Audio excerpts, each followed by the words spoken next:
Okay, hello everyone. Welcome back to Cinderella Phenomenon. Let me pull up my little Rumpel cheat guide here.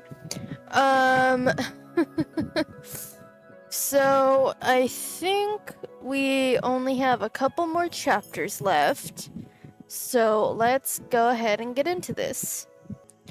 Okay, I believe it is this one. Also, I know the setup is like very old school, but the thing is, you can probably even hear it with this one. I have my fan on. It's too fucking hot in here. If I had my regular mic, you'd be able to hear the fan, and I don't know how to fix that. So, here we are. What a brilliant day. The sun is shining, the town's full of laughter, and I have my sweet princess here to accompany me. Sounds like I'm getting easier to read too. No, you've just said it enough times that I memorized it. That means you must pay attention to my words. That in itself is a compliment, princess. It's not. We're on our way to the usual store to restock our medications when a small figure leaves out through the front door. She stares at us with a lost look on her face. Looks like she'd be his sister? Rumpel reacts immediately, making his way over to her with a broad smile. Madam, I can't help but notice the pained expression upon your beautiful face. Is there anything I can do to assuage your worries? For seeing your lovely face shadowed by such sadness stabs me right in the heart. Is that his sister? The woman stares at Rumpel dumbfounded. His smile wavers and he takes a step back, suddenly looking alarmed. Oh, I'm sorry. It's you! But who is he? Huh?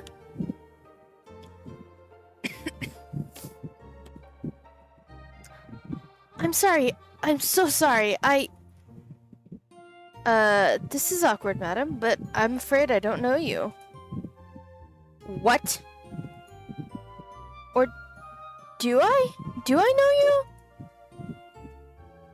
It's gotta be his sister, right? I take a step forward and look at the woman flatly. He's been cursed. He has amnesia. Amnesia? The woman stares at Rumpel, scrutinizing him. You do seem different. Changed from before, in any case. Huh? So you knew me before? How terrible it is of me to forget such a lovely face. But perhaps you could help me remember. The usual flirty suggestion in his voice. The usual flirty suggestion is in his voice, but the woman seems unaffected. I can help you remember. You can? It's no wonder I can't remember your name. No wonder I can't remember your name. You have the fairy tale curse, don't you? Who is this woman? You truly don't remember me? I'm sorry. The woman looks conflicted, but the expression is gone as fast as it appears. Bria, your fiance. Oh, okay, I was wrong. That is not his sister. I'm Bria, your fiance. What? The shock is apparent on my face, but nowhere near as impressive as the astonishment on Rumpel's. My fiance? She has to be lying. How can Rumpel possibly have a fiance with the way he is? I don't know, man. Some people like that for some fucking reason. He's barely able to dedicate himself to a single woman for an hour. Bria takes a step forward and takes Rumpel's hand in her own. You don't remember holding my hands like this when you took me to the forest and proposed to me? Rumpel opens his mouth, but no words escape. He reminds me of a lost dog all of a sudden, with his eyes so wide. Bria runs her fingers over his hands. I loved you, and you loved me, and I still love you very much. I don't remember this. How can I help you remember? Rumpel's voice is faint, but he still tries to smile. The circumstances of the curse tell me I need to remember memories. I need to remember through memories and, a journal, somehow. A journal? I have your old journals. I can show you the very first love letter you wrote me. Bria starts walking, her hands still clasped in Rumpel's. I stare after them for a few moments, trying to piece together what's happening in my head. I chase after them. Bria enters a house, one that Rumpel stares at in awe. When she comes back out, she's holding a journal. She hands it to Rumpel, then opens up the first page. This is a little embarrassing, but there it is. You compiled your letters into a journal. Rumpel slowly reads over the words, and I notice the strange glazed look come back into his eyes as his expression grows more somber. It's like the last time when he remembered he was a doctor. Bria turns to me as Rumpel is reading, and her eyebrows arch. And who are you? His partner. Partner? We're helping each other out with our curses. Oh, you're cursed too? You poor thing. Bria's voice is flat. She's glaring at me beneath her smile. Ah. I've done nothing to merit this distrust from her. And I cannot bring myself to trust her either. Bria. Rumpel looks up from the journal and stares at her. Yes, sweet? Rumpel's melancholy expression throws me off. Last time he was so excited when he realized he was a doctor, but now his expression is heartbreaking. I remember. I did propose to you. In the forest when it was dark, you set up little lights around the clearing. We spoke for a while, and then when you got down on your knee, you dropped the ring. It had fallen into the roots of some tree. We only noticed it when a bird came down to pluck it out of the bramble. I had no idea what you were looking for, but I still chased after the bird. And you got the ring back, and you knew. Ria holds out her hand, and I notice a beautiful red-green gem ring on her finger. Oh, that's lovely. It was still charming, though. I laughed for so long because it felt so memorable. Plucking your engagement ring right out of a bird's beak. You're right. Rumpel smiles, a little uncertainly. In that moment, I feel him turn away from me. He does not even realize I'm there, standing with Bria. Why am I feeling so uncomfortable? Girl, I don't know. That's your problem, not mine. Let me turn everything up just a little bit. There we go. I think those are about the same. It's hard to tell. You said you were helping Rumpel with his curse, yes? She turns to me. There's no worry. I can help him out. I can help him now. That's what couples do. I had to force the pity out of my heart. I have to force myself to think rationally. Something still seems off about this. But Rumpel remembers. Which means it's the truth, isn't it? I believe this is the correct option? That's what it says it is. I still feel something's wrong. I don't trust this woman. Do you know anything about him, dear? Have you helped him regain any of his memories? She was with me when I regained my memories. Core's a very valuable good luck charm. Rumpel flashes a small smile at me before turning to Bria. Her eyes seem a lot colder now. Tell me, what do you go by now? Until we can figure out your name, I need something to call you. Rumpel. Bria's cold gaze falls on me, and I can sense something in them that surprises me. Jealousy? Why would she be jealous of me? Rumpel, would you maybe want to come back home with me? What? I know you must be overwhelmed, but our home might be able to help you remember things. I'm sorry, I actually have a patient somewhere else that I need to tend to. Bria's eyes flash briefly. Her frown is there for a few seconds before she smiles again. You always were good with your patients. I'm sorry. It's okay, I understand you're overwhelmed. But remember, now that I'm here for you too. I want to mend things, to make them go back to what they were before. I don't know about this woman. Thoughts. How about you look over that journal and then we can meet again tomorrow? We'll take this one step at a time. I'd like that. We can get to know each other again, and in time, I'm sure you'll remember what we used to have. I feel like... And this is just speculating right now. I feel like that yes, they were engaged, but then for some reason, one or the other broke off the engagement.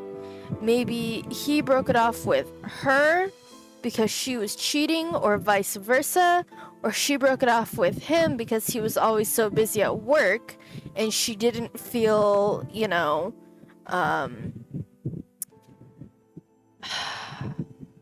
what's the word I'm looking for? She didn't feel like she mattered because he was always working, and so then she broke it off with him. That could be something, or like one or the other cheated, or I don't know, something like that.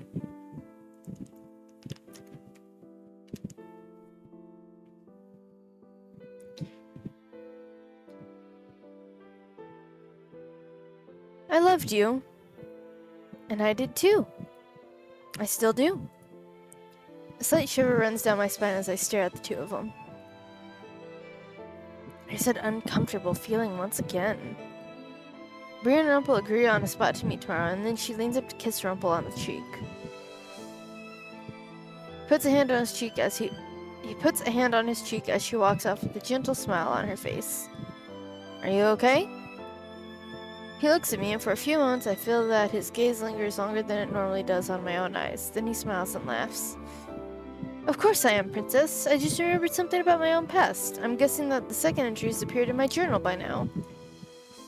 I can't wait to get back to the mark and to read it. Bria has the rest of my journal, so I might truly be able to remember everything if I talk to her. Including your love for her? He sighs out before he proclaims that we should finish our errands. I follow him around town, though the scenery lacks its usual vibrancy. Rumpel doesn't speak to anyone, not even the girls, while we walk. He keeps his eyes focused on the ground, and when he speaks to the shop owners, his cheer is lukewarm at best. I try to start a conversation with him many times, but he shies away from talking. I feel like there's something he's not telling me. No shit, buddy. But it's probably something he doesn't fucking remember either, so I don't know what you want.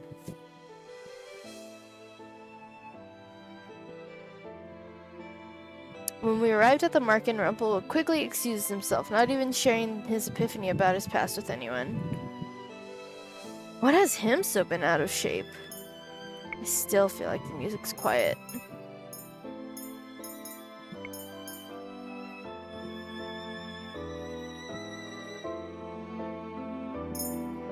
Okay.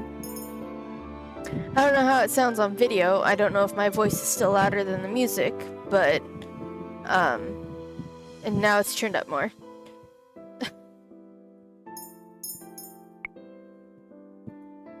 He just regained another memory. I'm assuming he's gonna go read about it now. It's not like him to hide things. I hope Rumpel's okay. Hey, man! It's been about a week since Rumpel... Wow. It's been about a week since Rumpel regained his last memory. He's been meeting with Bria since then. But he still hasn't told me about the memory from the journal. He does not flirt with any girls, and when he sees me, his smile looks broken. He spends his days visiting Bria and tending to Parfait. You're worried about Rumpel, aren't you? Why would I be worried about him? Because Rumpel's no longer able to run errands with me, Waltz decided to take his place. But Waltz's presence cannot make up for Rumpel's absence. He'll be fine, Princess. He's still figuring things out. I do not trust that woman. His fiancée? She appeared out of nowhere. People who aren't cursed can't find the tavern, Princess. She would have never been able to find him.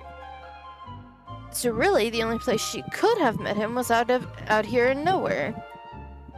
Until he's teased me, but it does little to lift my spirits. I know. Waltz sighs. If you don't trust her, why not just ask around for her? She obviously doesn't want to talk to me. No, I mean ask others about her. As long as you find a way to phrase your intentions honestly, I think they might understand you. Rumpel says my honesty is good, but I also know that the way I speak frustrates many people. Well, at least you acknowledge it now. Come on, I'll help. Waltz approaches a flower shop where several people are gathered to look at the fresh flowers. Excuse me, madam, sir, I was wondering if you knew anything about someone named Bria. We hear that she's engaged to a friend of ours, but he hasn't said much about her. Everyone calls me blunt, but I'd never question others so openly. Does Waltz really expect the people to be so open to him? Well, he's not an asshole, for one, and he looks like a child, so people are more likely to speak to a child than a bitchy 17-year-old. Oh, if it isn't Waltz doing a little investigative work, are you? Just looking to find out more about someone important to a friend.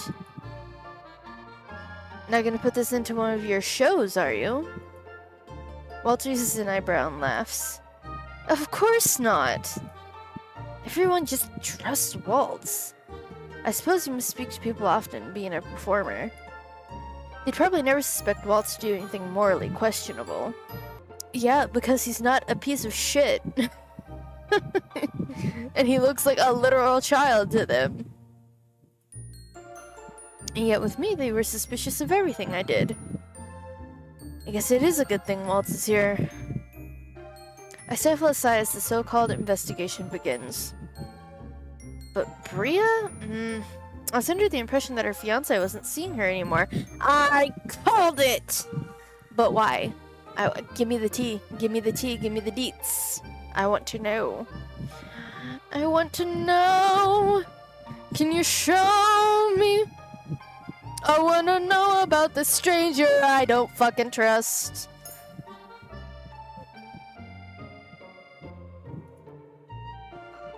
Bria. Oh, poor Bria. I hear the poor dear made a mistake and that her fiancé threw her out for it. She cheated. She cheated, didn't she? She cheated. She cheated. She 1,000 fucking % cheated. Come on. Come on. Come on.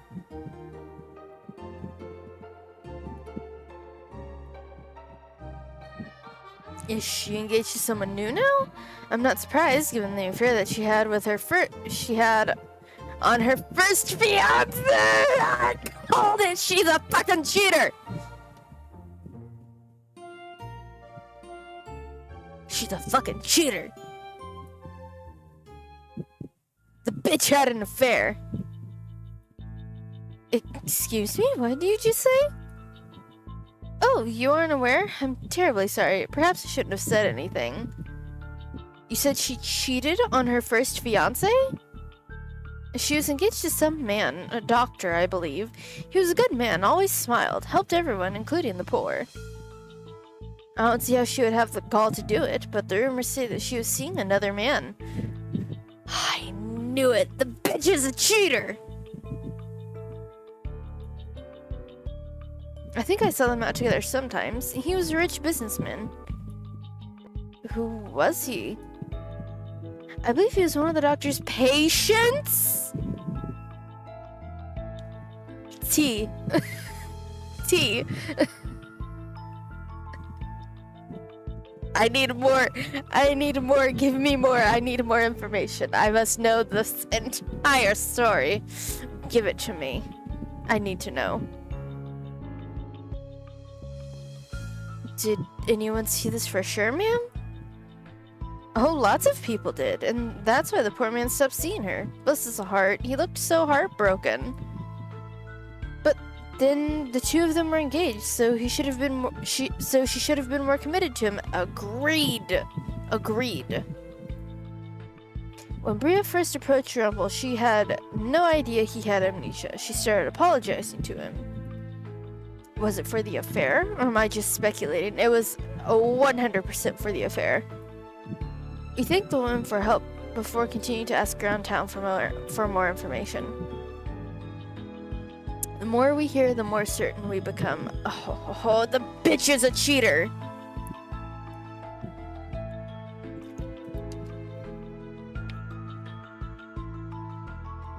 I know what I'm gonna... Well, maybe I'm not gonna... Hold on. Are swear words allowed in titles of YouTube videos? Hold on, I'm gonna look this up. Okay... From what I looked up... It says... You won't necessarily get demonetized, however you'll likely get a lower CPM from advertisers not wanting to run ads in your videos. It looks like a risk. And... someone else said... a friend of mine said she had the word ass in her thumbnail, and she said her CPM got dropped out to $1. I won't be testing my luck again using any other curse words at all in my thumbnails or titles, even if I change them up with symbols. Just don't. There's a channel called Sanding Shit that gets millions of views. That being said, this isn't advice. YouTube definitely picks and chooses who the rules apply to. I wouldn't be surprised if that channel is monetized, but they did change the monetization rules for swearing, and the swear shit isn't monetizable. Okay. Damn, I was gonna title this cheating ass bitch or something, but unfortunately I can't. I mean, I'm not monetized. I'm not going to be monetized for a good long fucking while, but I don't want to risk it. So maybe I'll just type she's a cheater or something like that. The more we hear, the more certain we become. She cheated on him.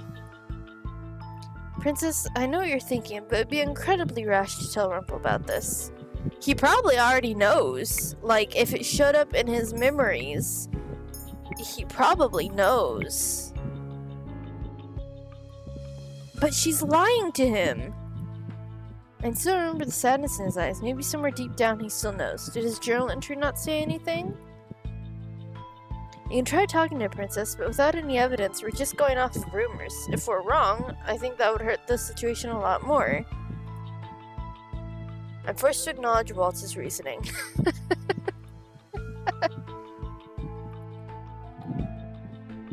As much as I want to tell Rumpel right now, I don't even know where he is. We finish our errands for the day, and then we return to the market where I complete my chores around the tavern before retiring to bed. I feel like he would know.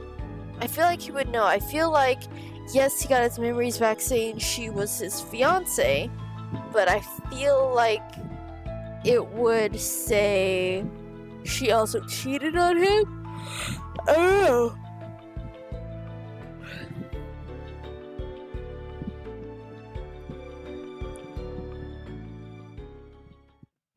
Later that night, after returning for hours in bed without any successive sleep, I make my way downstairs for a glass of milk. I stop abruptly at the sound of hushed voices. Parfait and Rumpel are sitting together at a table, their voices soft. It means a lot to me that you're still taking care of me, even with everything that you have on your plate. When things are as uncertain as they are right now, the little things that remain the same are actually comforting. He's not wrong. What? No compliments tonight? He clears his throat. Lady Parfait, I always find comfort in your presence. Oh, that's sweet. Your heart's not in it, is it? Please don't stress yourself out trying to take care of me. I've seen the orders of the medicine and the dosages. I can take care of myself, Rumpel. I owe you and Lady Delora for letting me stay here. Even now, you could have kicked me out, yet I'm still here. This isn't the confident Rumpel. This isn't the confident Rumpel I'm used to seeing. It's rather heartbreaking to see you like this, you know? Parfait's eyes drift past Rumpel, and she sees me before I can dart away.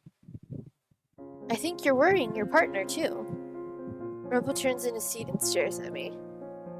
Princess? I slowly make my way toward them. I'm sorry, Princess. I haven't been trying to help you at all. It's fine. Parfait's right, though. It's not like you to be so pitiful. Your words are still sharp as ever. I glance at Parfait curiously. The light of the tavern lights her face up dimly, making it look more ghostly than usual. She looks sicklier. Do you think I look like a ghost, Princess? Yes. By the time night comes around, I am utterly exhausted. You said you were like this because the Tenebron Lucis you have to take care of?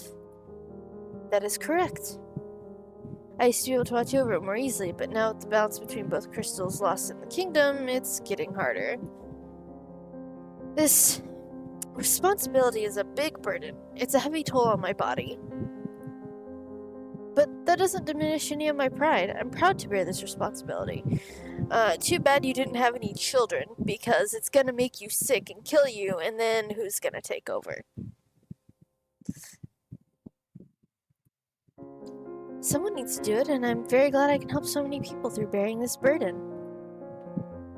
What would happen if you just let the responsibility go? There'd be even more chaos than there is now. And what if the Tenebron bearer? Would they not help you with your stress? There is no Tenebron bearer currently. What? Parfait stares at me for a few moments, a complicated expression on her face. Then suddenly she sighs. Please, don't worry about me, Princess. I've lived a good life. I just want to do more good while I still live. And I'm very lucky to be surrounded by so many good people. Anyway, the two of you should be off to bed soon. I can tell you're both tired. Parfait pauses to look at me, eyebrows slightly arched. Oh, but before you go, there was something I meant to ask you. Ask me? Parfait crosses her arms and looks at me tersely for a few moments. The look is so unlike her that it almost concerns me. She looks uncertain of something, though I can't imagine what it is. What could she want to discuss with me? I want to ask if you were free the day after tomorrow. I'm free whenever my schedule says I am. Then, if you could spare 20 or so minutes, I want to speak with you about something. Very important. Important? I suppose you could say it's related to your curse. Fine. Parfait smiles at us before walking back to her room. Leave me alone with Rumpel. Rumpel smiles at me uncertainly. For a few moments I think he might actually talk to me, but then he rushes off after giving me an apology. I watch him walk up the stairs, my heart sinking. I need to know what's going on with him. Today's my day off. I keep on the lookout for Rumpel. Eventually, I see him making his way down the staircase. He does not look quite as disheartened as last night, but his expression is still rather somber. He says good morning to everyone, as he usually does, and then he walks out through the front door. And that's my cue. Following behind Rumpel without being seen proves to be remarkably easy. Even if he is perceptive, he won't be expecting me to follow after him when I normally work during these hours. He makes his way through the town until he comes to a stop at a little cafe in the main plaza. It's cleverly hidden, just slightly out of view, not at all in plain view like the rest of the shops. Bria's sitting waiting for him at a table with a journal. The way she smiles at him numbs my heart. I make my way over to the nearby fountain and crouch beside it to keep out of their view. I can hear their conversation just barely from where I sit. You know, I'd been searching for you for a long time when I saw you. You suddenly disappeared from the house one night and I couldn't find you. Why did I leave the house? I don't know. You lying bitch! Was it a fight?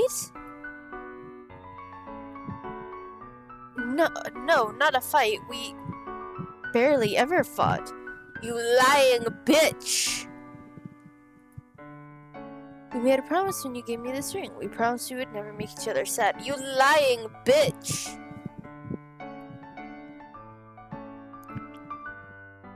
I close my eyes and breathe. Bria's words drive bitterness through my heart. After everything I've heard, is it possible? It's possible those rumors were baseless, but isn't it also possible they were the truth? Yes, it is. And Rumpel mentioned a fight. Now's my chance to tell him. This is the best choice to reconsider, so I will reconsider. But if somehow everything we heard was one big lie, why would I hurt Rumpel? I also have my pride. I can't just accuse someone even if I feel that Bria's wow. I cannot just accuse someone even if I feel that Bria is guilty of something.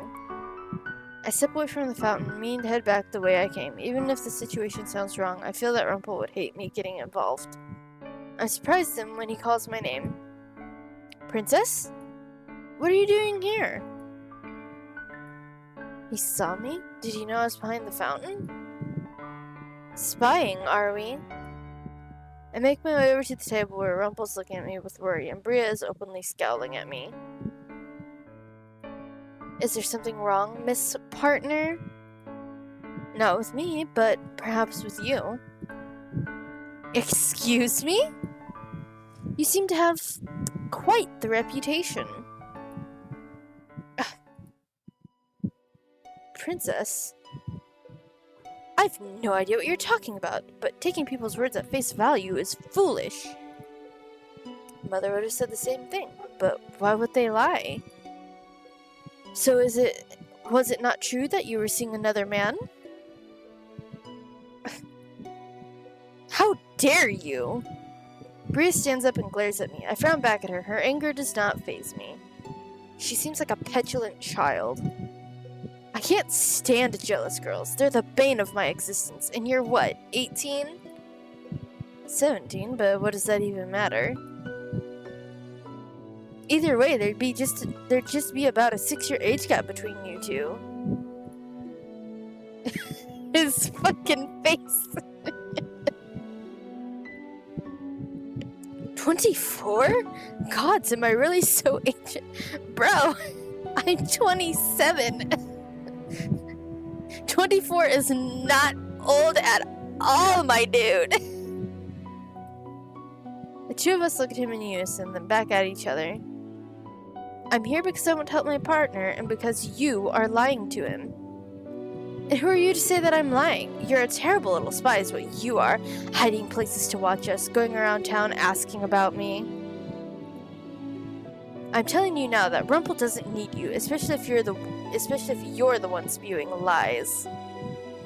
Those words have no weight coming from a hypocrite. Wait, ladies. Rumpel looks between the two of us, eyebrows furrowed, and then he shakes his head. Bria, I knew. It was in my journal. I knew it! I knew it was in the journal! It had to have been. What? Rumpel faces Bria, his expression crumpled. It was that lord, wasn't it? The one I refused to take money from that one time I helped him? He told me himself. Oh! I think that's why this feeling inside of me is so mute right now. Why I was always having second thoughts about your stories. Bria, why didn't you ever tell me you were seeing him? Because she wanted a sugar daddy and to make it seem like, oh, she was this perfect little housewife who could never do anything wrong. Girl. I asked you that question back then too, but you never told me, so I was waiting for you to bring it up again. I was waiting for you to explain. I was waiting for... as if I could ever get anything through that thick skull of yours. I cannot stop myself from staring at her when she insults Rumpel, but with this, she's admitted the rumors are true. Even if I explained myself, all you would ever say was that you were sorry, but nothing ever changed. What did I do that was so wrong? Neglected. That's the word I was looking for. He probably spent so much time working that she felt neglected, so she went and cheated. Look at you! Even now you can't bring yourself to be angry at me! You knew the truth, and instead of demanding to know why I did what I did, you just keep asking what you did wrong. But you'll never realize what you did wrong, Rumpel. Never. Some things never change. Bria scowls as she makes her way around the table. Rumpel tries to call her back, but Bria only frowns as she walks off. But what did he do, though? Were you just mad that he cared about his job? Like, what?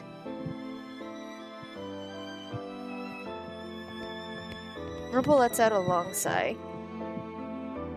And there go all my journals, too. Right, she said that Bria had all his old journals.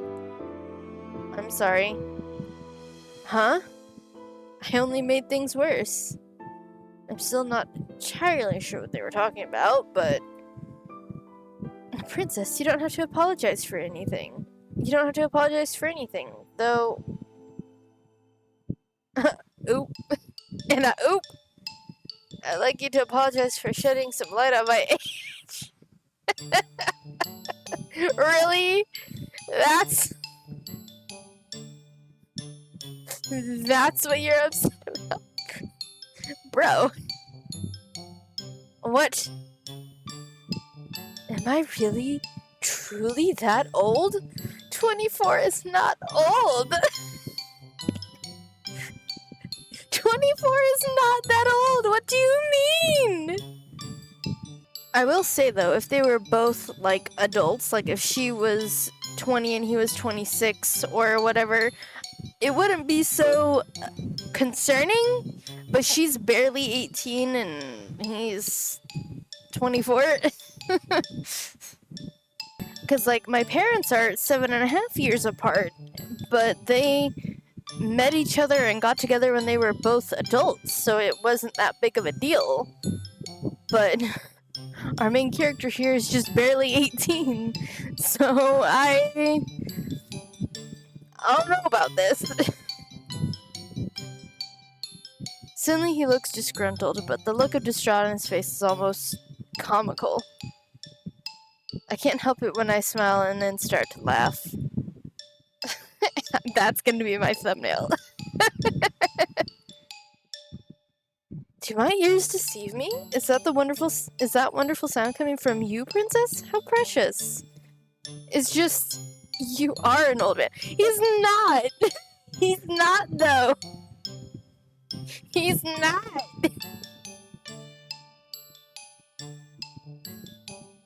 If I'm an old man, then I'm young at heart. Besides, I would be a lot more offended if you weren't smiling while you said that.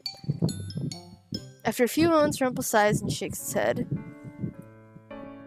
I'm sorry you had to see all that. I knew there was more to the story than Bria was letting on, because I read the memory from my journal.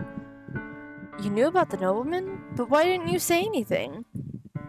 Like I said, I was waiting for her to say something. I wanted her to open up about it honestly. Bria is undoubtedly bold, but I doubt it she is at all honest. The journal entry. I never read it to you. You've been distant this last week. I have been, and I'm sorry for that. But allow me to enlighten you. Rumpel gestures to the chair that Bria had been sitting in, and I take a seat opposite him. First, the nobleman was one of my patients. Yes, we knew that already. He had a grievous sickness, one that no one else had been able to cure. I can't help but remember the little boy with the impossible sickness. It seemed he was drawn to Rumpel, too. Rumpel was not able to help that boy on his own either. Some woman offered her assistance. Did you manage to cure him with the help of that same woman? It's another cryptic entry, but yes, the mysterious woman from the first entry reappears. We strike another deal, but I can't remember the deal at all. So are they like gender bending the Rumpelstiltskin story? Like, he asks for help 3 times, and then the lady's like, okay, I'll help you, but you have to give me something in return. So he probably gave her gold or something the first time. The second time, maybe, I don't know, some jewelry or something. I don't know. It's just a guess. And then the third time, she was like, okay, I'll help you, but you have to give me your memories or something like that. And he did it willingly, would be my guess.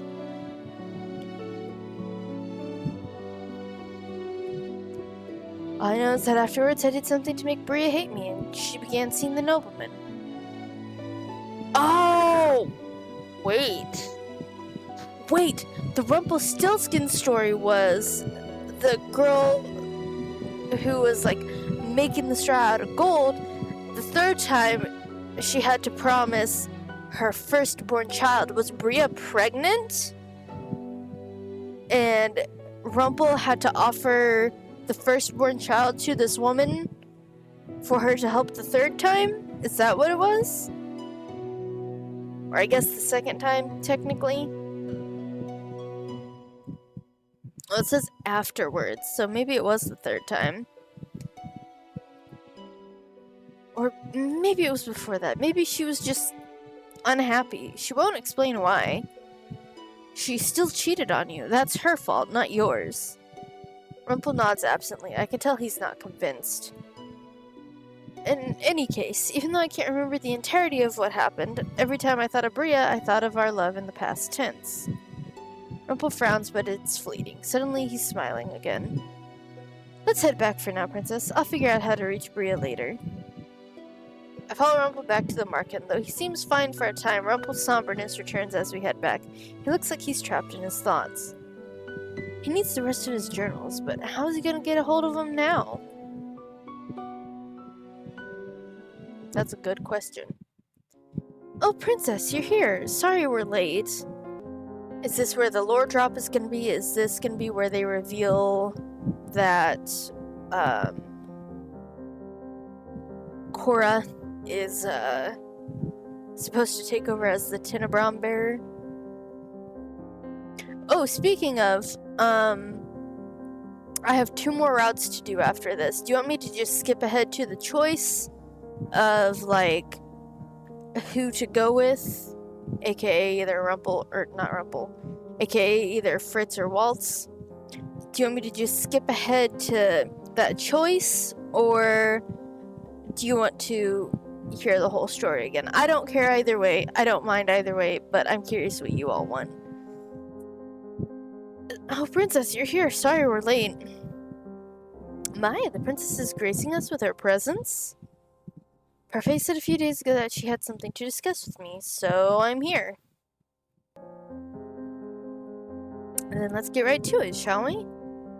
She plops down on one of the chairs, and Parfait sits down gracefully beside her. Princess, the other day you asked me about my responsibility, and briefly about the Tenebron bearer. I did, but what does that have to do with me? It has everything to do with you, because when it comes to that second inquiry, the answer is right here. Laura points at me. I stare at her, not comprehending.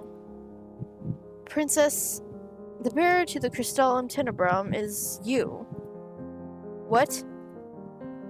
I'm not even able to feel shock, just confusion. But how do I have anything to do with these crystals? See, I told you she'd be confused. It's because we started backwards. I'm sorry, Princess. I don't understand. You remember the story about the crystals, Princess? For a time, the crystals were in complete balance. Even the witches who drew on negative energy were respected. Then one day, Hans wrote the fairy tales. Witches were suddenly painted as villains. Humans attacked the witches, trying to drive them out. Their leader, who just so happened to be my best friend...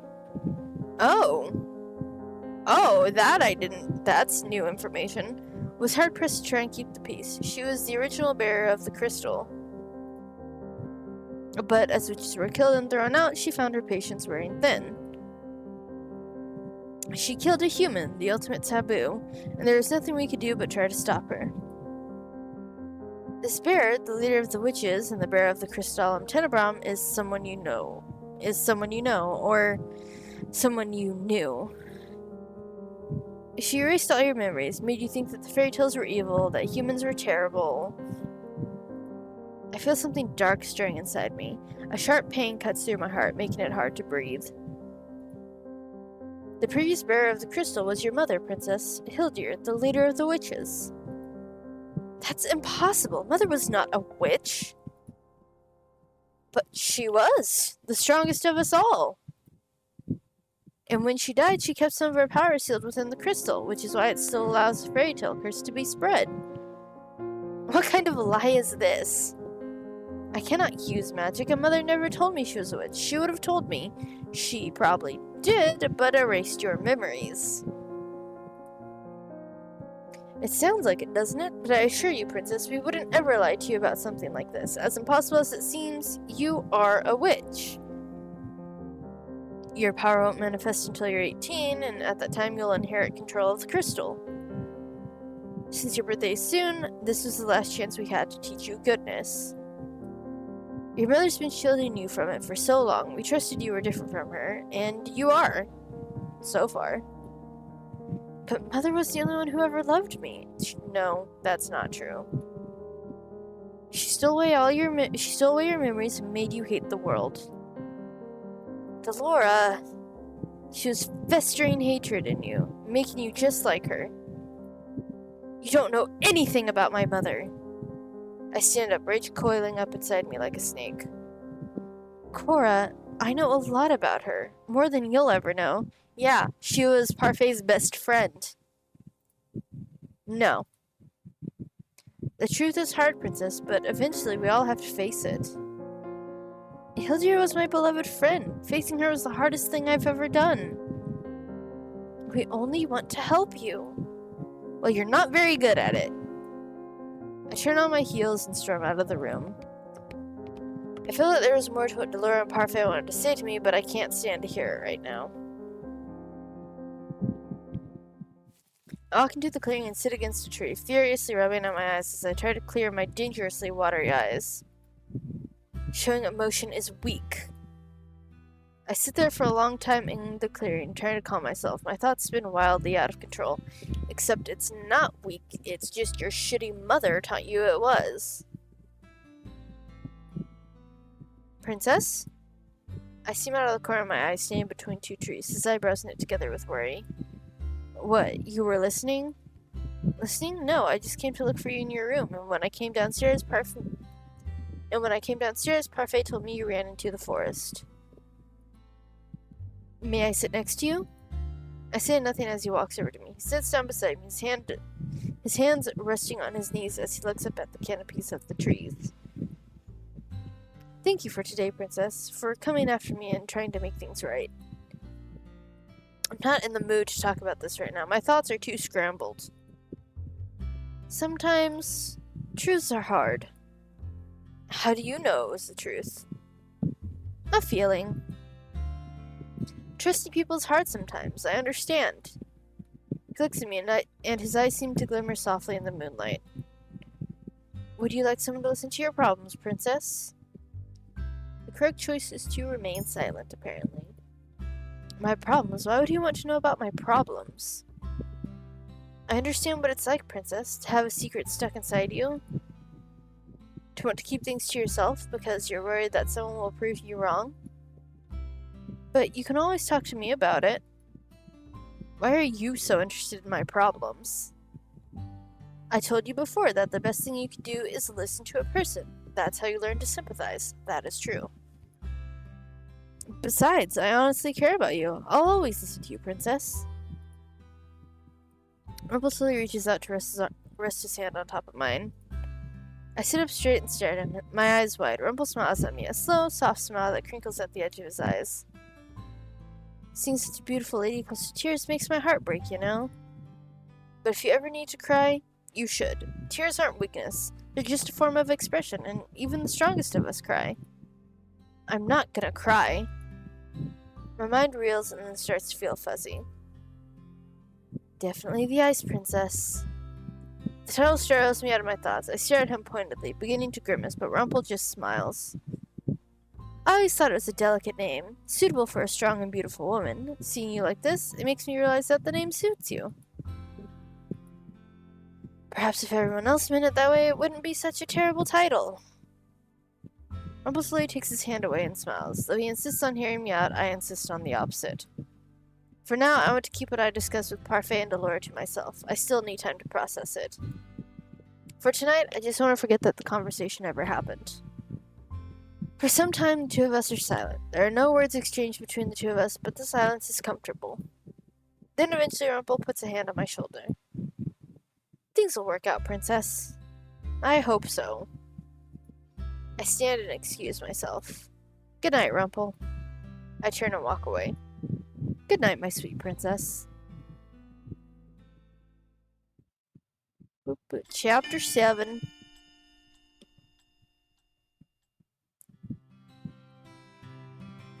And you, my little sunflower, are just as radiant as always. Oh my, Rumpel. It's like that whole thing with Bria never happened. He's back to flattering every woman he meets. Overthinking again, princess? I turn to see Karma grinning at me from where he sits at a table. Surprisingly, he's sitting with Jurian and Garland today, who are arguing about some kind of knight's stance. It's none of your business. I mean, in this case, that's not wrong. Karma's not your partner in this one. No, it's not, but you have such a sad look on your face, I had to ask. I'd appreciate you not staring at my face. I don't need to stare to see that you're in distress. Exactly. Well, I took the cap off of my water bottle, and, it flew somewhere.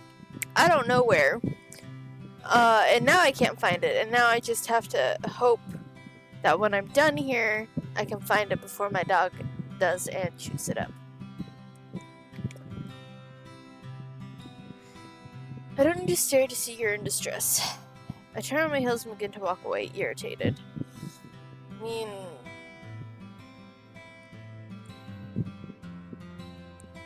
You can chill, Cora. It's fine.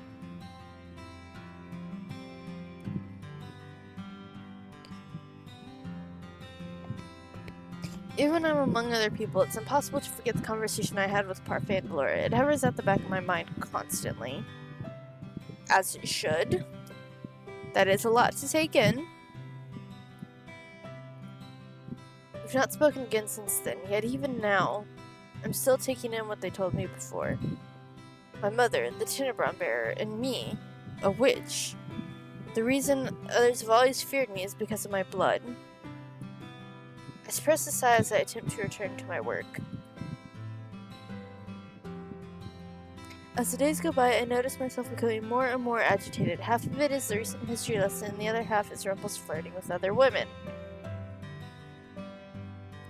How can he just snap his fingers and get over Bria so quickly? I mean, he was already separated from her before he met you. For who knows how long. And he already knew she was cheating, so, like... If he flatters every woman, does that mean he does not really mean the things he says to me? I gather the plates off the counter, put them on the tray, and take them to customers.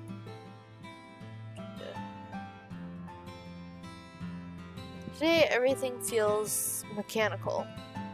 For the last few days, I've been noticing that I walk more stiffly, and that if I walk too quickly, my vision blurs. You might need to talk to Rumpel about that. He is a doctor.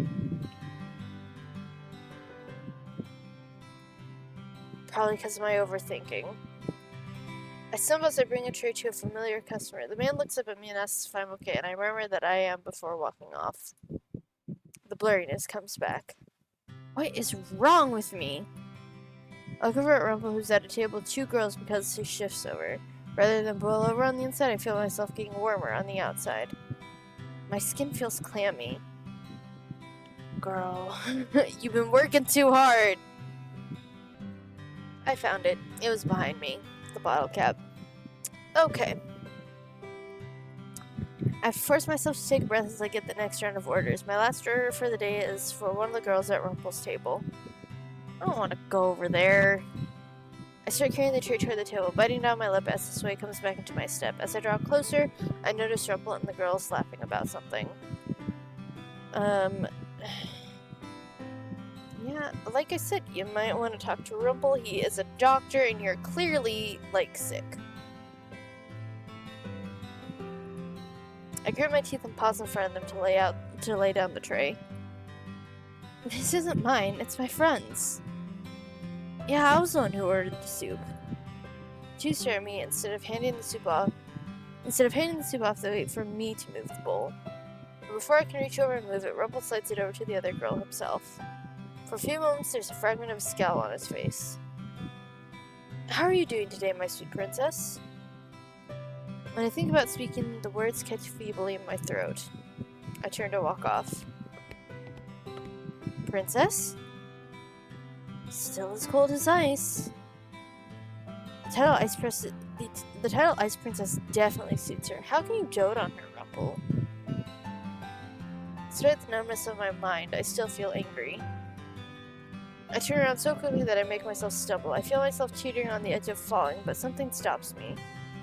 Warm hands reach out to grab mine before I can fall. Through my dizziness, I can see Rumpel standing in front of me. Princess, look at me. He puts a hand under my chin and angles my head so I can see him better. The expression on his face is suddenly serious. He looks at me for a few moments before he places a hand on my forehead. Princess, you have a fever. A really high fever, actually. You should go back to your room and rest. I'll drop by with some medication in a few minutes after I say goodbye to these ladies. I'm fine. My voice comes out hoarse. Trying to clear my throat only makes me feel more miserable. Princess, you're not fine. You look like you're about to collapse. I will not collapse. I'm stronger than that. Mother taught me how to be strong. Mother. My thoughts become scrambled. Once again, my mind wanders, but this time I cannot keep myself steady as I turn to walk away. Putting one foot in front of the other proves to be too difficult, and I once again feel myself start to stumble. Then I feel warmth, this time arms instead of hands. Oh, sweet princess, what am I gonna do with you? Before I can understand what's happening, I'm lifted off my feet. I feel an arm supporting my back and the other supporting me beneath the crook of my knees.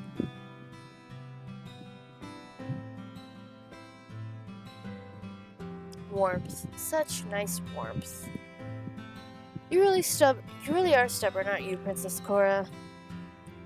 I guess I'll just have to carry you up myself. Really, this does too struggle. I don't know why, but sure. I can't just let him carry me up like this. I attempt to move away from him, but my whole body is weak. It's all I can do to try to roll out of his arms, but even that doesn't work. If you fall, you'll get a bump on your head, you know.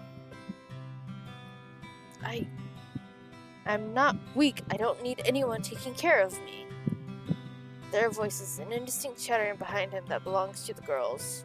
Rumpel speaks in a low voice. Stubborn she may be, but my sweet princess is stronger than any other woman I've known. He pulls me closer to him, and I feel his chest at my head, then his heartbeat. I know you're strong, princess. Stronger than anyone else even. But because you're so strong, I know you'll never admit to needing help. That's why I'm going to help you without your permission. I'm sorry. I slowly let myself settle in his arms. I lean my head into his chest and listen to his heartbeat. It's a gentle, sweet sound that makes me feel like drifting into slumber. So warm. But not as warm as you are right now, princess. Just casually roast her as she's trying to...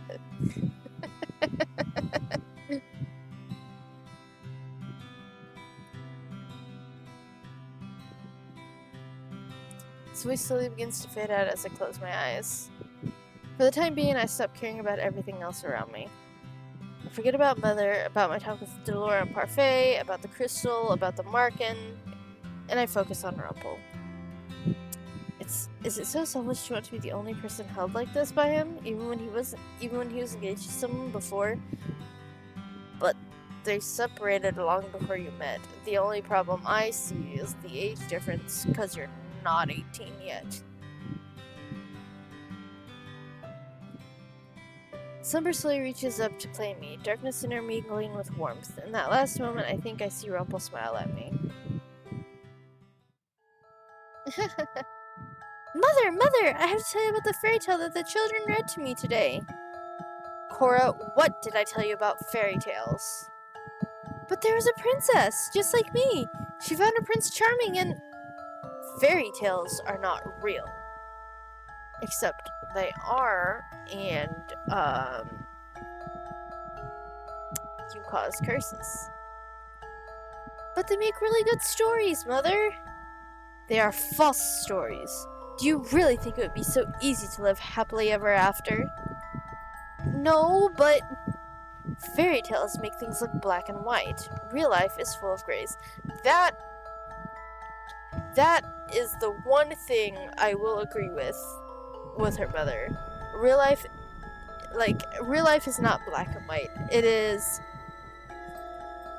I would even say 50 Shades of Grey if y'all want to go there.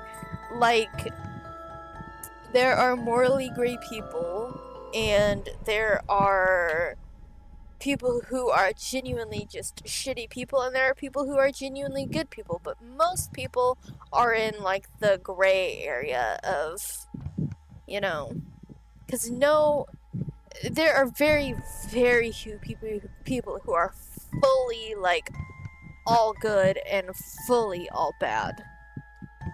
So, this is one thing I will agree with the mother on. Black and white? Good and evil. No one is totally evil and no one is totally good. This is true. Even princes are not completely just. So, princes and princesses can be bad? Cora, everyone has darkness to them. The princes that throw themselves into danger are not selfless. That depends on the context. They seek wealth, fame, or power. That depends on the person. You see, fairy tales are lies because no one is so selfless and so full of love. People are two-faced. Not everyone. Like, I get what she means. Like, there are gray people. Like I said, real life is not black and white, and there are, like, gray areas. But, she says that, but she's over here saying, oh, but all princes only seek wealth and fame and a princess, and no one could possibly be so selfless. Like, that's not true. Is it uncommon? Yes. Is it impossible? No.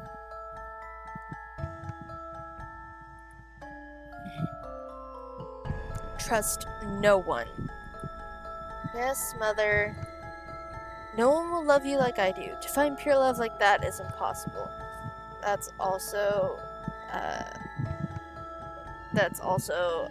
questionable.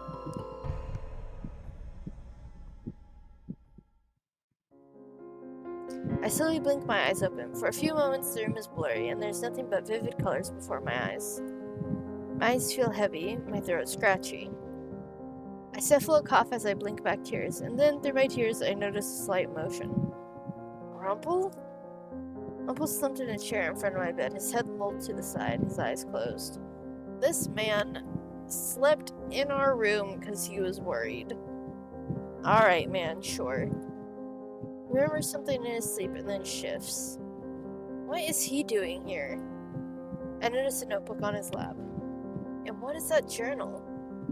I slowly slide my hand out from underneath the covers and reach across the bed. Right as my fingers are about to brush the cover, Rumpel's hand suddenly falls on mine. Oh shit. Looks like you're feeling better. He pulls his hand away along with the book before carefully setting my hand back down on the covers.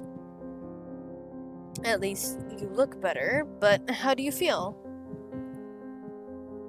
Better? Rumpel looks tired, but his smile is still there. Oh, I won't believe it till I see it. You just said I looked better. That's my own analysis, but you, my sweet princess, don't sound very convinced. My throat's a little sore, and I think if I stood up, I'd fall over. Why do you look so surprised? You usually never admit to such a thing, would you? You're still most definitely sick. Rumpel leans forward to put a hand on my forehead. His hand is cool on my hot skin. Our eyes lock as he tests my temperature. After a few moments, he finally peels his eyes away from me and sits back in his chair. Your temperature is down, but you definitely need the rest, princess. You should go back to sleep. Unfortunately, her sleep is not the most restful. And what will you do? Just sit there and watch me? The words come out curter than I mean them to, and for a few moments Rumpel looks surprised. Then he laughs. Princess, I haven't just been staring at you, I've been writing in my journal, too. You have such a scary look on your face. Not that it isn't enticing, but I think your smiles are much nicer. I sigh as I close my eyes for a few moments. I fight to put my scrambled thoughts together, but one thought in particular keeps resurfacing. For some reason, I can't help but remember the snide women standing by Rumpel's side, jeering at me earlier. I open my eyes and look at Rumpel. Those women from earlier. Oh, right. I apologize for their impoliteness. The things they said to you were uncalled for, and I told them that. You flirt with women like that all the time, but why? They're not even good people. Not good people? But... oh. Well, I suppose they act differently when you're there. Yeah, because they're probably jealous. Princess Cora, you're blind to their jealousy, aren't you? I knew it. Huh? They're jealous of me? Why? My mind turns over what they could possibly be jealous about as my eyes fall on Rumpel. I remember the way he defended me to the women. Is it because you're my partner? It's a lot more than that. It's your grace, the noble way you carry yourself. They'd never think I have those qualities. But where else would their jealousy stem from? They're jealous that I take your attention away from them. Princess, I think even if they were nice people, I don't see how you can flirt with them when you were just recently in love with someone else. Not recently.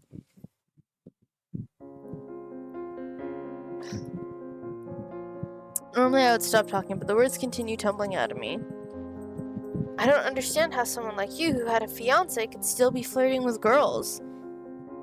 Because he's not with his fiancé anymore. She is no longer his fiancé. She is his ex. How can you love someone if all you do is flirt with other girls? Flattery is one thing, but you can't just flatter every girl. Why are you still smiling at me? I may not remember a lot of things, Princess, but I know for certain that whatever feelings I had for Bria vanished a long time ago. The good ones, at least. Rumpel. Words break apart as I start coughing. Don't rile yourself up over this, please. Rest. I slowly lean back into my pillow with my eyes half closed. Why do I even care about what Rumpel does? Why does it bother me that he flirts with other girls? That's his business. Rumpel pulls the covers closer to my chin and smiles. Just because I flatter other women, that does not mean I can't love someone. That's questionable. That's... You always say some woman has stolen your heart, but your heart can't belong to everyone. Yet you told me you will always speak the truth. Maybe that in itself is a little white lie, just some harmless dramatics. But most girls know that I'm being dramatic, Princess. They don't take my words so seriously, even if I do mean my compliments. He stares at me for a few moments, thoughtful. Does it bother you so much that I compliment other girls? Of course not. Though it'll be difficult for me to hold my tongue, I'll do it for you, Princess, so don't worry. Why would he do something like that for me? My eyes are suddenly so heavy I have no choice but to close them as I let out a deep sigh. My head's beginning to hurt again. Behind my closed eyelids, I can hear a soft shuffle as Rumpel moves in his chair. Right before I fall back into the darkness of sleep, I feel something warm and soft on my forehead. Rumpel? A goodnight kiss. I don't know about that. That's a little weird. His words are quiet and I can only barely make them out. I cannot think on them because the pillow sleep is much too tempting.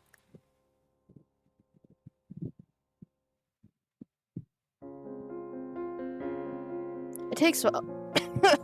Excuse me. It takes a while, but after several days, Rumpel finally allows me to go back to work. I can't remember much of what happened when he was watching over me, especially that first day. It is a little bit of a blur. It is all a little bit of a blur now, like it was all just a dream. Ah, Princess, back up on your feet? Yeah, I'm fine now. Oh, what a relief. Last I saw you, you looked quite pale. When? I dropped in to check on you in your room, but Rumpel was there. He told me that he had everything under control. Why did you need to check on me? Because I was worried, of course. Maybe you've been working too hard. No, I'm fine. Just tell me what needs to be done. Are you sure you're okay? She's fine, Anise. Laura suddenly appears before me, smirking. The princess is sturdy and a little too stubborn to let a little sickness get her down. I haven't spoken to Laura or Parfait since that night where they decided to tell me about my mother. Just think about what they told me. It puts me on edge. Why? 'Cause you don't want to accept the truth? 'Cause that's what it sounds like to me. Aw, princess, why this sour expression? Allow me to calm you down with a little lullaby. Excuse me? Twinkle, twinkle, twinkle, little star. How I wonder what you are. Anise, give me those work orders now. Up above the world so high. Anise! Tables on the west are yours, Princess Cora. I quickly walk away from the bar and catch only the last little bit of Dolores singing. Like a diamond in the sky. She sang that the night I was cursed. Hearing her sing again is infuriating. The song slowly fades from my mind as I go about my work for the day. I'm still a little shaky on my feet, but not so much that I need to go back to bed. As I'm walking around the bar, I catch snatches of conversation as I serve food. I heard the king's been mediating arguments between his two advisors. That Mithros man reminds me of a snake, always smiling that slithery smile of his. That one and Alcaster. Apparently there's been no end to their squabbles.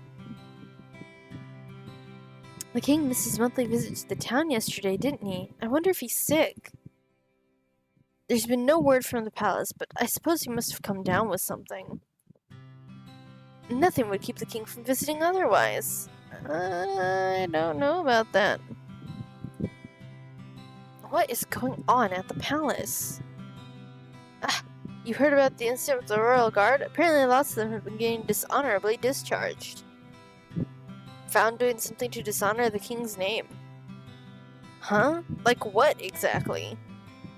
Not sure. That information is still under wraps because Alcaster is a dirty fucking liar.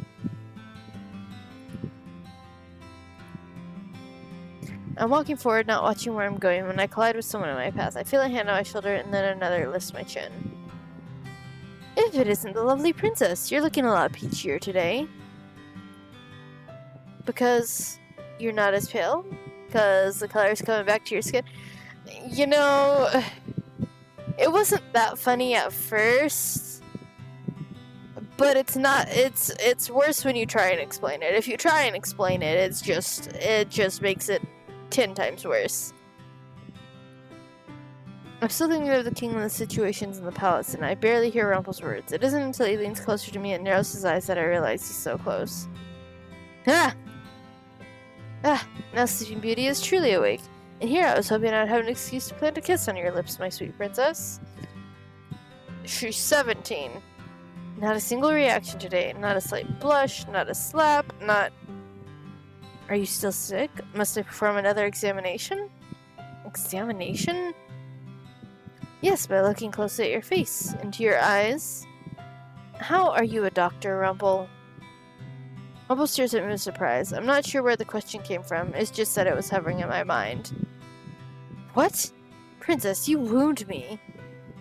I haven't seen you do anything different from a niece. But my prescriptions? Even the people at the shops could tell us what medicines to buy. Fine, I'll show you. Rumpel's expression slips into something shockingly solemn. He looks at me gravely and extends a hand. If you would be so kind as to come up to my room. Does going up to your room have anything to do with work? Fleur appears before me again, this time without the snide smile. She raises an eyebrow. I don't think either of your shifts are over. She looks at me first. Also, I meant for the lullaby to inspire you, not scare you, princess. For a few moments, she looks concerned, which startles me. The lullaby is certainly associated with a terrible memory, but the weight of that memory has dissipated over time, as has my anger at Delora. That's what character growth is.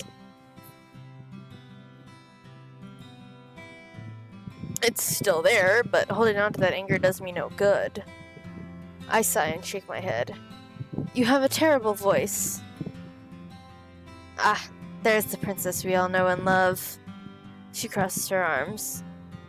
Anyway, you don't want me to sing you into action again, do you? Come to my room later then? I'll show you proof. Proof? That I am a capable doctor. Rumpel walks off, leaving me with Delora, who looks at me skeptically for a few moments. Something on your mind, princess? There were so many conversations I heard earlier, so many questions I have. While I don't want to speak to Delora, I may as well ask her about something she might know. I overheard rumors about the palace. Did you now? We still haven't confirmed those rumors yet. Look, princess, I know it's not in your nature to trust people, but trust Parfait and me, at least. We'll let you know if something's up. I'm ushered back to work, where I spend the next few hours searching for more information. Unfortunately, everything I hear is just speculation. Good work today, Cora. Has Rumpel already left? I think he went up to his room earlier. Thank you. Niece looks at me, curious. What? You and Rumpel have grown a lot closer, haven't you? Well, we're partners. But in the beginning, you didn't even want him as a partner. And now the two of you are friends? Friends? If Rumpel considers me a friend, that should make me happy, but for some reason it makes me feel empty inside. Why? What else could we be besides friends? See, that's the right way to think about it, because he's 6 years your senior, and, you are not an adult yet. My cheeks feel warm as I try to think beyond the idea of just being friends with Rumpel. I'm happy the two of you get along. Anise, I need to go. I told him I'd meet him for something tonight. Oh, okay. Sorry for holding you up. Anise scrambles off, leaving me by myself. I stand there for a few moments in an attempt to still my thoughts, and then I begin to make my way to Rumpel's room. Rumpel? The door swings open, and there stands Rumpel. With a dramatic bow, he ushers me inside before closing the door behind him. I wasn't entirely certain you'd show up, princess. Normally when you go places with me, it's out of necessity. I only came to see this proof you insisted upon earlier. Proof that you're more than what you seem. He places a hand on my back and guides me over to a chair. He requests I sit, and I do. Here it is, my proof. You tried to read it while you were sick, too. Your journal? I've seen him writing this before, but I thought it was for his memories, not for doctor things.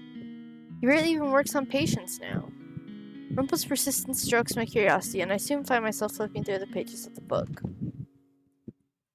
This was the journal you had when the Markin found you on the streets. You said it was empty then. It was. I've been filling things in from my memory ever since I remembered my job. Books filled with diagrams. Diagrams of the body, both inside and out. I have no idea what most of the words mean. What are all the smaller words here? Oh, parts of the pancreas. Not very fun to talk about. There's the papilla. Papilla? I don't know. I don't know what that is. The pancreatic duct. Oh, why is it necessary to use such big words for such simple things? For clarification, sometimes when you diagnose a problem, it isn't as simple as telling a person that their heart is weak. Exactly. I continue flipping through it, with Rumpel sometimes explaining things that are on the page, so I don't ask for descriptions. Scattered throughout the journal are journal entries about his life. When I get to the last entry, I spot my name and begin to read, but before I can even get to the next word after my name, Rumpel has taken the journal from my hands. Sorry, my sweet, but a man's words are sometimes all he has. Insult them and you might break him from the inside out. He thinks I'm gonna insult his writing? But what did you think? Are you impressed with my sophistication? My breadth of knowledge? My intricacy? You drew some pictures and wrote some fancy words by them. Princess! I can't help the little laugh that escapes my lips. Immediately after I hear it, I feel myself flushing as Rumpel grins at me triumphantly. Your laughs are sweeter than honey, Princess. And because your voice is back and you're no longer sick, I can hear it in all its fullness. He takes a step closer to me and reaches out to touch my cheek. I flinch in surprise, but do not draw away. The rapid beating of my heart is not altogether uncomfortable, even if it does confuse me. He pulls his hand away from my cheek, then flicks my forehead. Oh, what was that for? Oh, to see the way your eyes glimmered. You looked oddly vacant there for a few moments. I opened my mouth to speak again, but Rumpel surprised me by setting his finger on my lips. He inches closer to me, so close I can feel his breath on my cheeks. But, even when you don't speak, your eyes speak for you. You have beautiful eyes, you know. This says to look away. There he goes again with his compliments. I should be used to them by now, but lately, whenever he compliments me, I can't stop myself from feeling flattered. Get fucked, yo. I look into his eyes, I can almost see my reflection in them. Without realizing, I look away from him, feeling my breath stop short before I can breathe out. Are you sick, Princess? You look a little flushed. Princess? He removes his finger. He does not, however, step back. I am still aware of his lips so close to mine, and his eyes which are still looking right at me. This feels different than your usual resistance. Could it be you're embarrassed? She's red as a goddamn tomato. He clears his throat and starts speaking again. In any case, it's nice to have you back, Princess. I missed you while you were sleeping day in and day out. You missed me? But you have friends all over the Marken. Yes, but none of them are you. You're special. My heart plunges like a rock. I can feel it everywhere in my body, reverberating from a place that doesn't feel like my chest. He lowers his face so that the two of us are seeing eye to eye. I forget to breathe as his hands go to my shoulders. Princess? Yes. Red as a fucking tomato again. I inhale sharply as I get a better look at Rumpel's face. Up until now, I've not stopped to look too closely at his features, but now I can't stop my eyes from taking them in. Whenever you're sick again, I'll be there to help you, because I am a doctor, even if you might not believe it. All you'll ever really need is a little... That's so bad. It's so bad. A little vitamin me. Bro. Bro. That was terrible. What the fuck? It's like... He reminds me of a friend of mine's husband. He makes terrible puns and dad jokes, and he's not a dad yet. They want kids, I think, but they haven't gotten around to it. In one precious moment, every single bit of energy that's been between us vanishes. I stare blankly at Rumpel as he smiles at me. Ugh. You tried, man. Now she's pissed. No. I thought that one was actually good, too. Rumpel pulls his hands away, defeated. I suddenly feel strangely upset. What was I expecting from him? What else could he have said? Suddenly, I'm eager to look away from him. I look anywhere but at him, and eventually my eyes fall on a piece of paper. I recognize the name printed on the top, along with Rumpel's signature in the response line next to it. Rumpel moves to stand in front of the desk once more. What is it? Ah, that's what? You're still writing to Berea? I sent her a letter asking for my old journals. I'm convinced that's where the last of my memories are, but she refuses to give them to me. I mean, that doesn't surprise me. Drink your water, people. Okay. I glance at Bria's letter, my eyes scanning the words. I make a mental note of the address on the envelope. But don't worry, Princess. I'll figure it out. But for now, is she gonna try and steal the journals? He reaches for me, but I duck out of the way of his hand. I have to do this now while the address is still fresh in my mind. She's gonna try and go to the address and steal them. I just remembered there's something I need to do. But Princess, I'll see you tomorrow. I pause at the doorway to glance at Rumpel. See you tomorrow, Princess. Sweet dreams. Good night, Rumpel.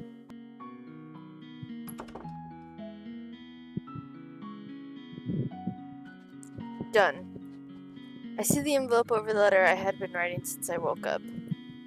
And now to have it delivered.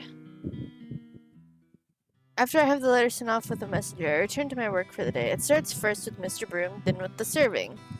I look for Rumpel, knowing that it is now his time off, and am surprised when I see him sitting not with other women, but with Karma. The two of them are laughing together? I guess that advice isn't too terrible. I give the best advice, darling. I'm a man of the heart. Perhaps not as much as I am, but I can give you credit where credit is due. What are you two talking about? Oh. Princess.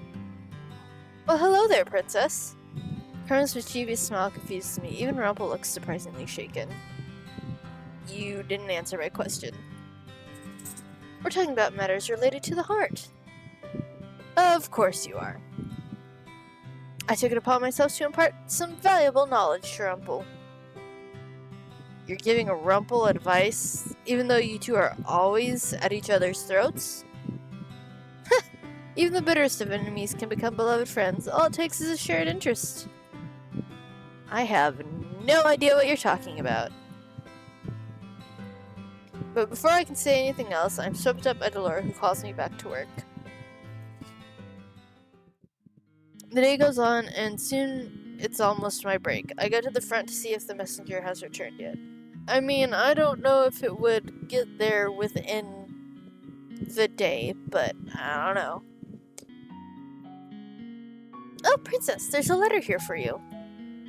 I didn't expect a response. I opened it up and stared down at the letter for a long time. Writing love letters to a secret lover, Princess? Rumpel appears behind me, his smile unusually small, and he looks almost hesitant to be standing there. It's not important. I slip the letter into my pocket and continue working. For the rest of the day, I ignore Rumpel. I don't want him asking about the letter, just in case things don't go according to plan. He's obviously disheartened by my ignoring him, and his sadness only persists to make me feel guilty. This is not something he can know about, otherwise he'll try and stop me. Almost everyone's gone to their rooms, including a very saddened Rumpel. The only people remaining are Anise and myself. Earlier, Waltz came in insisting that he speak to Delora and Parfait, and so the three of them are all off talking in another room. Curiosity gets the better of me, and I soon find myself sweeping closer to the door. I edge it open quietly with my foot so I can see what's happening inside. I didn't think he was still alive. Who? This is very troubling. He must have used a glamour. But the fact that I didn't realize it was him, Is that the princess I spot peeping through the door? Delora is perceptive as fuck. The DM said Delora roll a perception check and she said, "Bitch, I got nat 20." I try to hide, but all the eyes in the room catch me before I can do so. Do you eavesdrop on people often, Cora? I had no real reason to eavesdrop on them besides my own curiosity. It's no harm done, Delora. Cora, are you almost done with your chores? Ever since the conversation with Parfait and Delora, I've noticed that the words Parfait and I speak to each other are strained. Delora, however, is unchanged. I expect sarcasm from her now, but she does not deliver. She simply stands still and looks at me somberly. I am, and what are you talking about? Hiding more things from me? We're talking about the rumors that have been going around about the palace. What have you heard? I have a right to know what's happening at the palace. We would tell you if we knew for certain, Princess. I wonder, and I don't know if it's just because they're both witches, but I wonder if Waltz and Delora are related, because they both have, like, red eyes. But I don't know if that's just, like, oh, they're both witches, or, like, if they're, like, cousins or something. Waltz sighs as he runs a hand through his hair. I know the timing doesn't seem right, but I really should show myself out. I have a show early in the morning tomorrow. Glances around at all of us. I'm gonna excuse myself for the night. Good night, everyone. As he passes by me, he smiles. And you too, Princess. Once again, everyone's being secretive. It's a little red. It's fine. My face itches. Why the sour face, Princess? Are you worried about what happens to the people in the palace you cared nothing for? Delora! Okay, that was uncalled for. But really though, there's something I've been meaning to tell you. Since you're here now, I may as well say it. I knew you for 1 year before I cursed you. I saw what your mother had done to you, and I knew I needed to undo the damage before your birthday. Why is she talking about this now? I called you cruel and wicked, when really I knew that the way you were was caused by the way your mother brought you up. That is true. And when we talked about Hildyr the other day, I was unfair in what I said to you. We all have to face reality, but... Delora pauses, looking surprisingly solemn. She sighs, then continues. I always knew you had some good in you. I saw it in you when you spoke to your dolls. Yeah? You have a good heart. Many people enjoy flattery, Princess, and a lot of people are receptive to flirting. But nothing can measure up to a genuine compliment. Delora just complimented me? The correct response is to say thank you. Out of all the people, I do not expect Delora to compliment me, not when she makes a point of always telling me the blunt truth. Thank you. There's no shock on Parfait and Delora's faces when they smile at me. I'm beginning to think you and Delora... Wow, I can speak English. I'm beginning to think you and Delora are a lot alike. You're both stubborn and have good in you, but you hide it behind sarcasm. Twins! Hey, Cora and I are nothing alike. I wouldn't be so sure about that, ma'am. I feel lighter somehow. I don't know if I've forgiven Delora just yet, but her cursing me has led me to see many things I would not have seen before. I owe her nothing, but I'm still happy, even if the truth hurts. Oh, what is this? My lovely little princess is in here with you too? Ah, Rumpel, you're early tonight. Is this a common occurrence? Surprised to see me, beautiful? Rumpel's earlier anxiety is gone. He looks at me with unbridled enthusiasm. I heard the princess say thank you from a distance. The words are always most beautiful when leaving her mouth. So you were also eavesdropping. You two are very alike. Not at all. Rumpel leans toward me and smiles. My dream is to one day hear those words from you too, because you say them as gentle as the wind. If you're here to talk to Parfait about medicine, then I'm out. Cora, you should leave too. Well then, sleep well, beautiful maidens. I quickly finish my chores and return to my room where I lay on my bed contemplating tomorrow. I cannot believe Maria wrote back to me. Tomorrow I'll meet with her and hopefully she'll agree to give me his journals. I hope this works. I have a feeling it's a trap. For Rumpel's sake. I think it's a trap. And we are at chapter 8. This was a long one. I did ramble a couple of times, I'm not gonna lie to you. But thank you guys so much for watching. If you enjoyed, hit the like button. If you'd like to see more, hit the subscribe button as well as the bell icon. Wow. Thank you guys so much for watching. I'm gonna keep that in, fuck it. Thank you guys so much for watching. If you enjoyed, hit the like button. If you'd like to see more, hit the subscribe button as well as the bell icon to get notified when I post. Sharing the video will be appreciated as well. I've got a link tree in the description that leads to my social media. I've also got a throne wish list that I specifically made separate just so it's easier to find. If you donate to anything on there, it will help me make better videos for you all. And then there's also a link to Epidemic Sound if, you know, because there's going to be music at the end of this from Epidemic Sound. So, thank you again, and I'll see you all next time. Goodbye. I've been feeling so small. Watch the clock ticking off the wall. But tonight